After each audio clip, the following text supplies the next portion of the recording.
Assalamualaikum anak-anak. Bagaimana kabar kalian hari ini? Ibu mengharapkan kalian selalu dalam keadaan yang sehat. Hari ini kita akan belajar dengan Ibu Putri.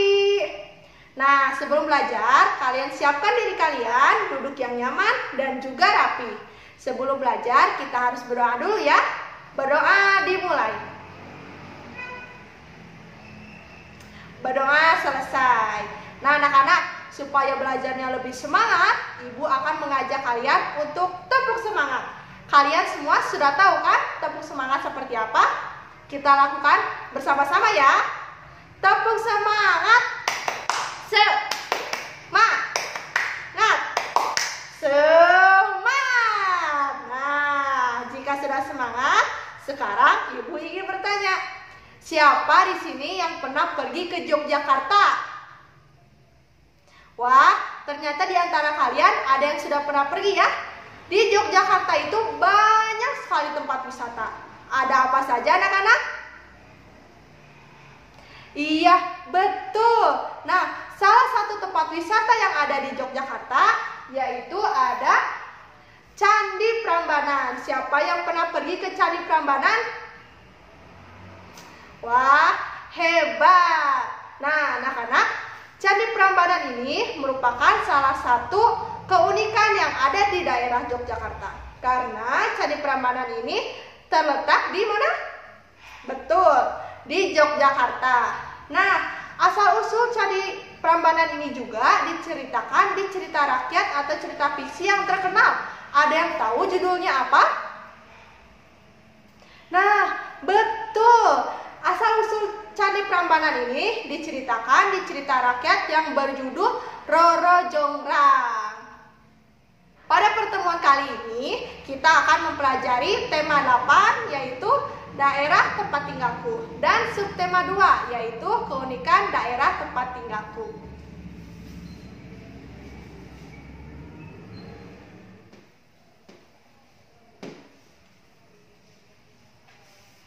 Nah, Ibu mengharapkan kalian hari ini dapat mengidentifikasi tokoh-tokoh yang terdapat pada cerita Roro Jonggrang. Lalu kalian juga dapat menjelaskan apa itu tokoh utama dan juga tokoh tambahan. Dan nanti juga Ibu mengharapkan kalian dapat menjelaskan hubungan antara gaya dan juga gerak. Nah, untuk kegiatan hari ini kita akan membaca teks, lalu juga kita akan melakukan percobaan yang berhubungan dengan peristiwa sehari-hari. Kalian siap? Nah, anak-anak, tadi asal-usul Candi Prambanan itu diceritakan di cerita rakyat Roro Jonggrang. Siapa di sini yang pernah membaca cerita rakyat Roro Jonggrang? Nah, hebat. Bagi kalian yang belum membaca cerita Roro Jonggrang, kalian baca dulu ya. Kalian bisa membaca cerita tersebut, bisa dari buku dan juga dari internet. Nah, jika kalian sudah membaca semua, sekarang Ibu ingin bertanya, di dalam cerita rakyat Roro Jonggrang, terdapat tokoh siapa aja anak-anak? Iya, betul. Yang pertama itu ada tokoh Roro Jonggrang. Lalu selain Roro Jonggrang ada apa lagi? Betul, ada Bandung Bondowoso. Selain Bandung Bondowoso ada siapa lagi anak-anak? Betul, ada Bisumi. Lalu siapa lagi? Betul, ada juga para Dayang dan juga para pasukan jin. Sekarang Ibu tulis dulu ya tokoh-tokohnya di papan tulis.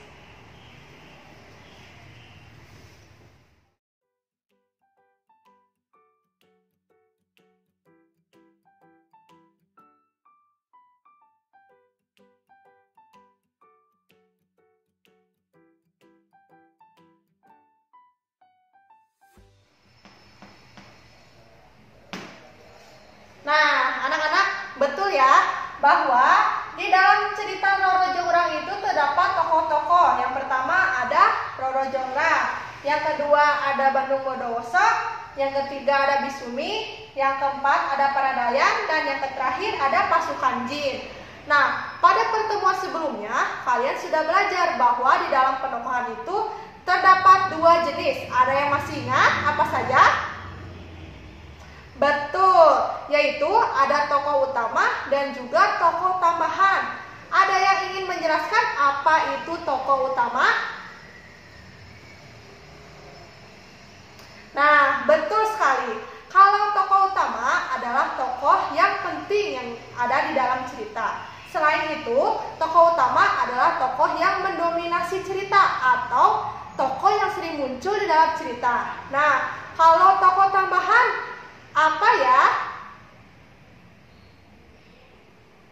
Iya, betul. Kalau tokoh tambahan itu kebalikannya dari tokoh utama. Tokoh tambahan itu tokoh yang munculnya itu hanya sekali atau hanya beberapa kali dalam cerita. Nah, fungsinya dari tokoh tambahan yaitu untuk pemanis cerita atau untuk melengkapi cerita.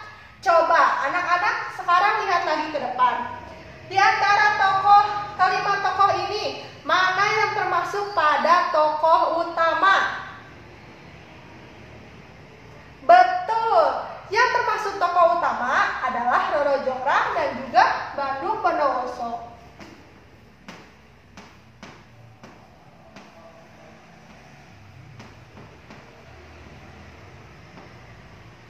Nah, mengapa Roro Jonggrang dan Bandung Bondowoso termasuk tokoh utama? Ada yang ingin menjelaskan?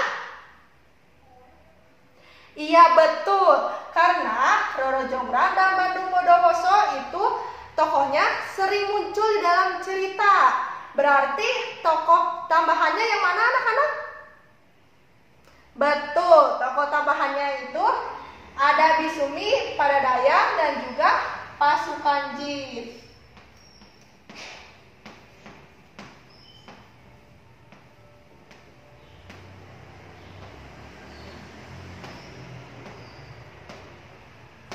Nah, mengapa tokoh Bisumi, Paradayang, dan Pasukan Jin termasuk dalam tokoh tambahan?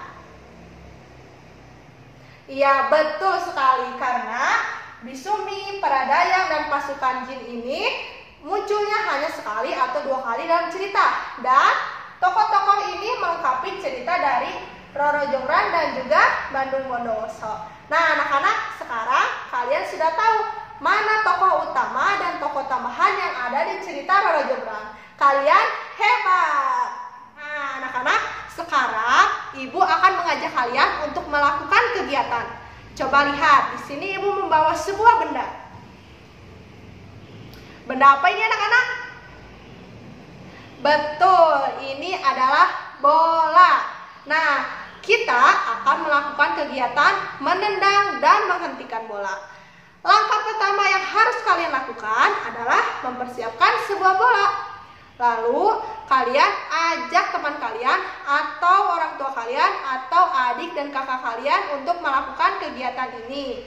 Langkah yang selanjutnya, kalian letakkan bola ini di lantai dan kalian tendang ke arah teman kalian. Nah, lakukannya sebaliknya, teman kalian juga menendang bola ke arah kalian dan kalian menghentikan bola tersebut. Ibu beri contoh ya.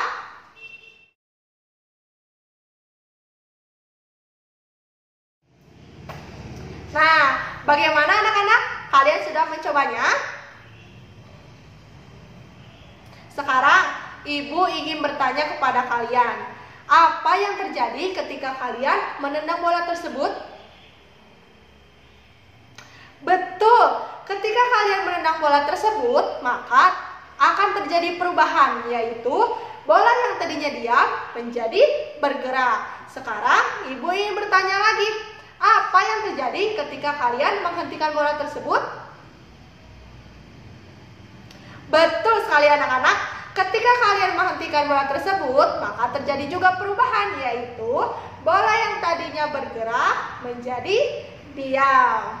Nah, dari kegiatan menendang dan menghentikan bola, apa ya anak-anak kesimpulan yang kita dapat dari kegiatan tersebut? Nah, betul sekali.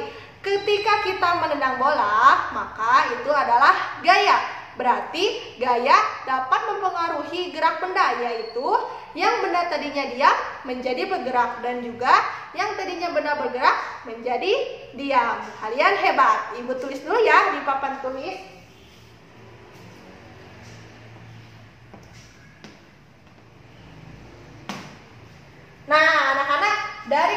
kegiatan yang pertama, kita mendapatkan dua kesimpulan, yaitu yang pertama, gaya memengaruhi benda diam menjadi gerak.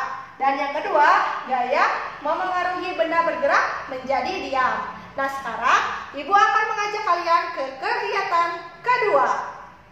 Anak-anak, untuk kegiatan yang kedua, Ibu ada apa ini? Betul, ada mobil mainan dan juga ada tali yang sudah Ibu ikatkan ke mobil mainan ini. Nah, untuk melakukan kegiatan ini, kalian harus mempersiapkan dulu mobil mainan. Nah, untuk kegiatannya, yang pertama, Ibu akan menarik mobil mainan ini secara lurus. Lalu, setelah lurus, Ibu akan membelokkan mainan ini ke kanan dan juga ke kiri. Ibu contohkan ya, seperti di contohnya.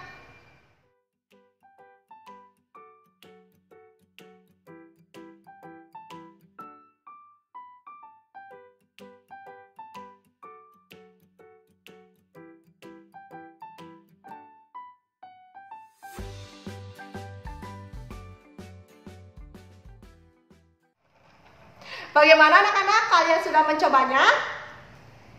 Sekarang Ibu ingin bertanya kepada kalian, apakah terdapat perubahan ketika kalian menarik mobil secara lurus kemudian dibelokkan?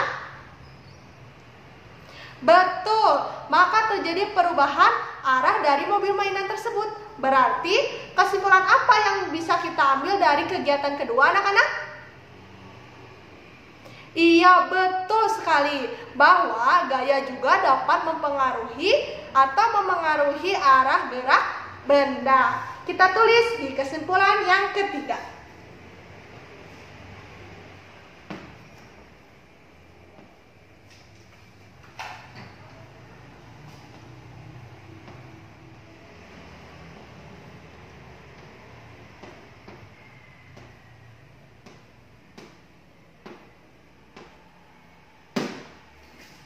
Nah, anak-anak, dari dua kegiatan tadi kita mendapatkan tiga kesimpulan. Yang pertama, gaya memengaruhi benda diam menjadi bergerak. Yang kedua, gaya memengaruhi benda bergerak menjadi diam. Contohnya itu ketika kita menendang bola dan juga ketika kita menghentikan bola. Dan kesimpulan yang ketiga yaitu gaya memengaruhi arah gerak benda. Contohnya ketika kita menarik mobil mainan yang lurus kemudian dibelokkan. Kalian hebat anak-anak. Kita sudah mendapatkan tiga kesimpulan dari dua kegiatan yang sudah kita lakukan. Sekarang Ibu ingin bertanya kepada kalian, hari ini kita sudah belajar tentang apa saja ya? Betul, kita sudah mempelajari tokoh-tokoh yang terdapat di teks fiksi, lalu tokoh utama, tokoh tambahan, dan juga pengaruh gaya terhadap gerak. Sekarang, apa itu tokoh utama dan tokoh tambahan? Betul, tokoh utama adalah tokoh yang sering muncul di dalam cerita, dan tokoh ini merupakan tokoh yang penting. Sedangkan tokoh tambahan merupakan tokoh yang munculnya hanya sekali atau hanya beberapa kali, dan fungsinya itu untuk melengkapi cerita. Sekarang Ibu ingin bertanya lagi, apa pengaruh gaya terhadap gerak? Betul, pengaruh gaya terhadap gerak ada tiga. Yang pertama, gaya mempengaruhi benda yang tadinya diam menjadi gerak. Yang kedua, gaya mempengaruhi benda yang bergerak menjadi diam. Dan yang terakhir, gaya dapat mempengaruhi arah gerak benda. Anak-anak, kalian hebat hari ini.